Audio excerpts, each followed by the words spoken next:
Vas-y, balance. À l'issue de Attila Korkmaz contre Alioune Nahai, si Korkmaz gagne ce combat, il souhaite affronter Fares Ziam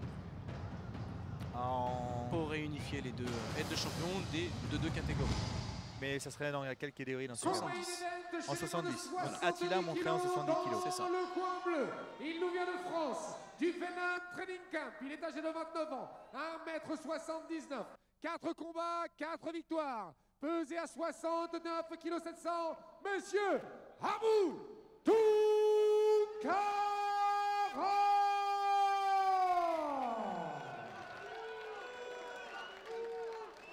Dans le coin rouge, combattant qui nous vient du Brésil de la team New Nation, 32 ans, 1m75, 5 combats, 4 victoires, 1 défaite, pesé à la limite, Julio Sertao. 3 reprises de 5 minutes. Donc Abou qui, comme on l'a dit, combat, qui s'entraîne aux côtés de Cyril Diabaté, mais aussi de Daniel Warin, et qui représente ce soir l'équipe Venom. Donc Venom, comme je vous ai dit, le Venom maintenant on a un training center en région parisienne. Exactement. Vous pouvez y faire du MMA, du karaté, tout un tas de disciplines. Et d'ailleurs, tous les samedis, ils ont ouvert une session sparring où tout le monde est bienvenu. Ah, bah voilà. Premier round.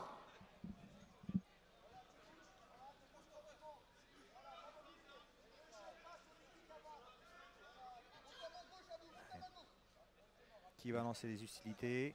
Tous les deux, Daniel lui demande de lever sa main gauche.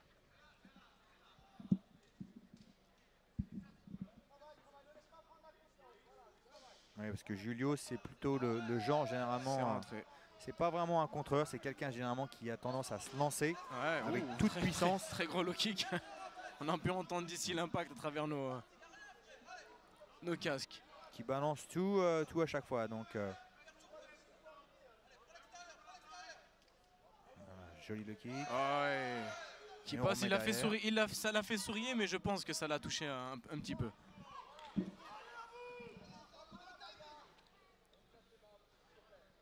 Très relax, Abou. Faudrait pas qu'il soit trop relax non plus. Ouais, les deux jabs en même temps. Un peu plus calculateur, Julio, cette fois-ci. Hein. Il choisit un petit peu plus ses coups. C'est œil pour œil, dent pour dent.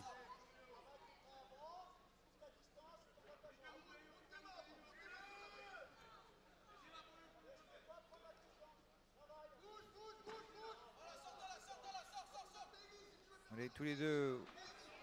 Il n'y a pas trop de jab, il n'y a pas trop de feinte sur ce coup-là. On a que tous les deux veulent passer leur bras arrière. Ça envoie des crochets très larges.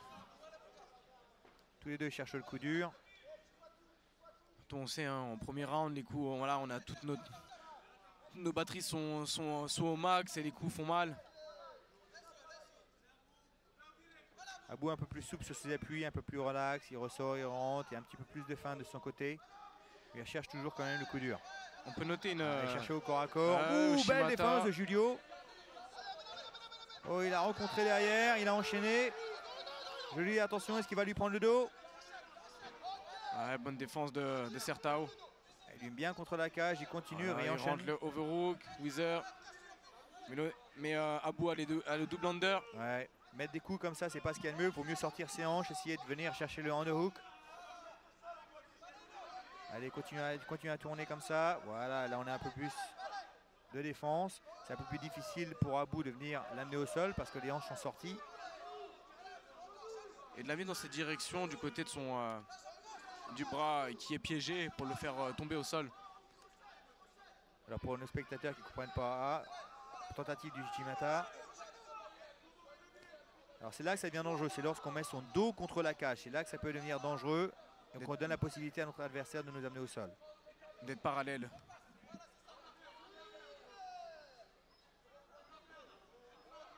Il défend bien les amener au sol, Julio.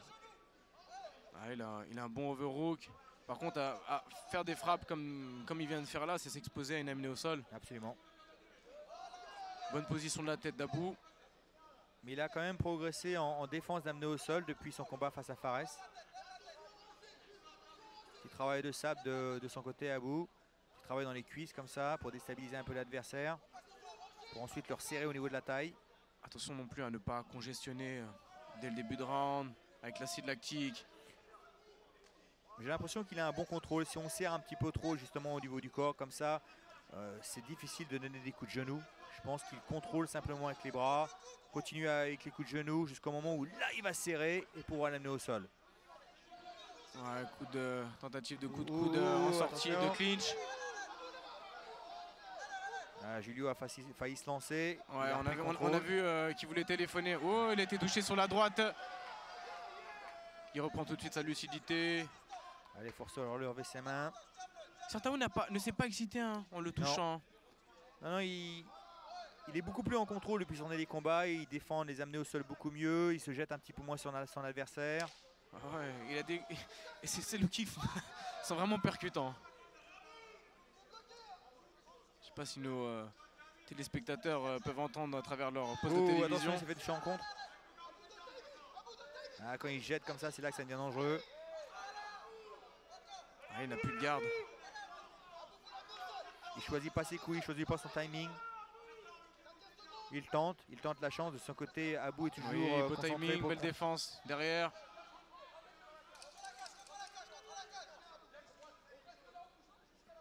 Il faudrait que quelqu'un vienne chercher une amenée au sol là pour essayer de marquer contré en sortie, ça part en bagarre, attention. Fin du premier round. Un mitigé. Mitigé, mais pas surpris de l'intensité du combat en tout cas.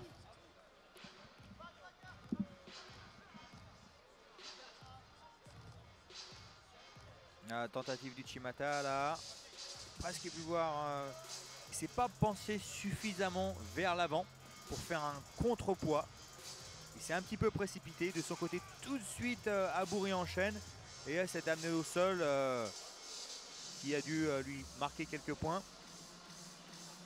Il a une petite ouverture à l'œil droit. Certao. Il n'a pas l'air du tout absolument fatigué, Abou, en contrôle. Bon, les deux. Hein.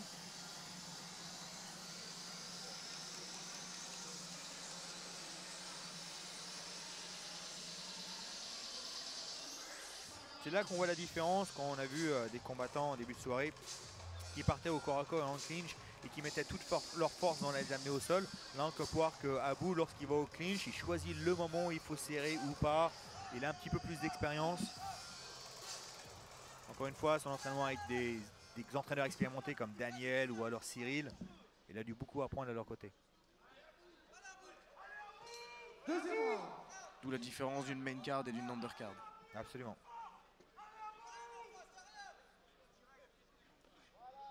Même si parfois les undercards peuvent vraiment surprendre. Et que certaines main cards peuvent ne pas nous surprendre. Sans citer de nom. Je ne parlerai pas des poids lourds, mais bon, c'est compris. Allez, il faut rester concentré là sur le combat. J'ai l'impression que Julio est un tout petit peu moins concentré. Qu'il se lance un petit peu plus sur les attaques. De ce côté, Abou reste un petit peu sur l'arrière. Il veut toucher en contre. Il veut exploser au bon moment. Alors c'est bien les offensifs, mais il faut être propre dans son offense. Il ne faut pas se lancer. Ouais, touché sur bras avant, bras arrière, dans l'axe.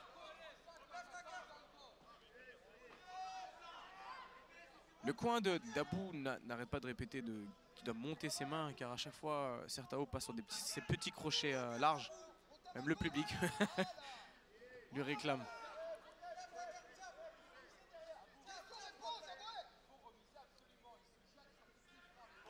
C'est ce que j'ai entendu Daniel dire la même chose, que son adversaire se jette. Voilà. Alors ce que Daniel essaie de lui dire, c'est lorsque justement son adversaire se jette, au lieu d'anticiper l'attaque et juste de sortir, il faut anticiper l'attaque, sortir et re-rentrer tout de suite. Derrière.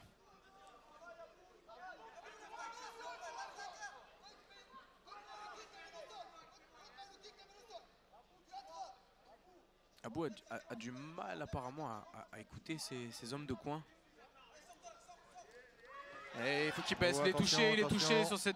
sur cette droite, sur cet enchaînement. Tout de suite, il a réagi ce qui s'est passé. Il est parti sur ses jambes, high single. Attention à la guillotine, à ne pas mettre sa tête à l'intérieur. Voilà, ça lui permet aussi de récupérer. Exactement.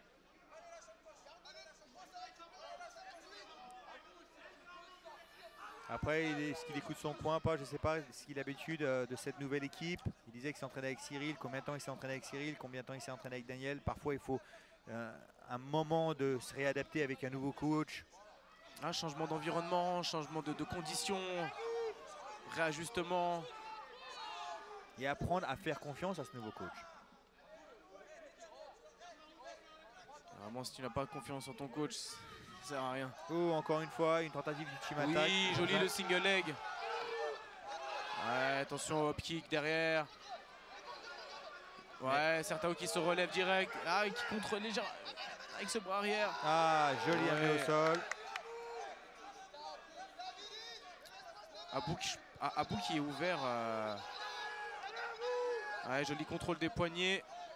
Du poignet. Il va venir chercher des crochets à l'intérieur. Ouais, deux crochets sont mis. Très mauvaise position Et pour là, il a commencé Certao. à cogner. Attention, Julio, on l'a vu Julio dans cette position. Prendre des coups beaucoup plus durs. On a vu Julio dans cette position et à aucun moment il a lâché l'affaire. Donc voilà, il faut ne pas perdre sa position et trop se précipiter sur des frappes en espérant que l'adversaire arrête ou que l'arbitre arrête le combat. Ouais, bonne position de la tête d'Abou il sur part le sur dos. l'étranglement là. Et là il repart sur les Qui frappes. redonne. Certao qui lâche pas là. Il faut qu'il garde le contrôle. Il est bien coupé hein, là aussi. Hein. Ouais, il faut qu'il continue fort, qu'il prend des risques. Cette coupure elle peut s'aggraver. Il le sait. Agressif au niveau du ground and pound, les coups font de plus en plus mal et il a commencé à accumuler vraiment des coups durs. Il faut bien toucher, il faut toucher plus fort et au bon moment. L'arbitre ne va pas arrêter. Hein. Non, parce que l'arbitre ne va pas arrêter, il voit que Certao reste lucide. Et surtout, il a vu Certao dans un combat avec Fares où il prenait beaucoup plus de ça, où il était coupé et à aucun moment il a arrêté. Donc il sait qu'il est capable. Mais l'arbitre lui demande, Ahmed Korchi lui demande de se protéger car même s'il bouge et on voit qu'il est conscient, il prend des coups durs qui peuvent être dangereux pour sa santé. L'arbitre lui demande de protéger. Je pense que l'arbitre va arrêter. Bonne décision de l'arbitre. Ouais. Se prendre des coups en attendant que son adversaire se fatigue n'est pas vraiment une bonne défense. Chaque petit coup qu'il prend comme ça, c'est quelques années de carrière de moins. C'est des coups complètement inutiles. Et c'est un traumatisme. Hein. C'est des coups des fois qu'on ne voit pas, qui ne marquent pas, mais que derrière peuvent laisser des séquelles plus conséquentes. En même temps, il ne se défendait pas non plus, donc je ne sais pas à quel point il était touché. Peut-être justement qu'il était presque plus vraiment là, quoi. On peut voir, il ne réagit pas vraiment au coup, etc. Donc c'est à lui de pouvoir se défendre automatiquement, être un guerrier. Espérer gagner des combats en étant un guerrier à chaque fois n'est pas vraiment une solution. On peut voir une bonne coupure aussi au niveau de l'œil là. Une bonne coupure au niveau de l'œil et l'œil fermé d'Abou, son œil droit. Belle guerre. C'était un beau combat. Belle victoire d'Abou. Mais on peut voir qu'il y a encore quelques petites choses qu'il faut régler entre lui et ses entraîneurs. En tout cas, il les chante bien, il enchaîne bien les amener au sol à chaque fois que son adversaire loupait une amenée au sol. Il transitionnait sur une autre. Alors par contre, il va falloir qu'il soit un petit peu plus offensif sur ses techniques de poing. Et écouter ses hommes de coin quand il lui demande de lever les mains. On peut voir les dégâts. Des deux côtés. Des deux côtés. Hein.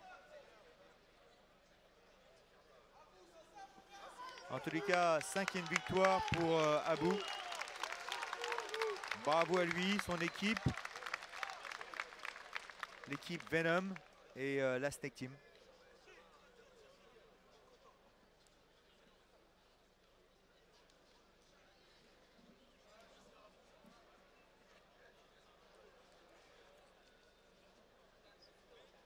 Nous arrivons donc à la fin.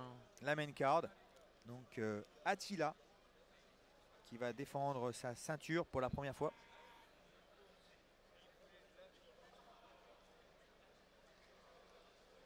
Est-ce que tu as d'autres élèves qui potentiellement peuvent venir combattre ici à l'European Beatdown? À la base, j'avais Elder Fernandez qui devait justement combattre Di Franco et qui s'est battu, qui a combattu le mois dernier au KOC à l'événement des frères Fernandez, qui s'est blessé au genou. Donc il a dû annuler le combat. J'ai ensuite Eva Dourt. Oui, quand est-ce qu'elle va venir défendre sa ceinture? Bonne question. Sûrement au prochain. Ouais. Elle a combattu dans d'autres événements depuis? Elle a recombattu dans d'autres événements, oui. Je ne me rappelle plus du tout du nom. Au WWFC, pardon. Okay, WWFC en Ukraine, justement pour un titre. Et elle perd à la décision partagée au bout de 5 rounds. Ah, 5 rounds. Au bout de 5 rounds. Wow. C'était son premier 5x5. C'est très rare qu'on voit des 5 rounds de nos jours, mis à part à l'UFC ou au Bellator. C'est très rare. C'est vraiment éprouvant faire 5 rounds de combat, surtout d'être payé des clopinettes. Généralement, si on fait 5 rounds et on fait 5 rounds à l'UFC, on va avoir une bonne bourse à la fin. Par TKO dans la deuxième reprise, Abou Tunkara.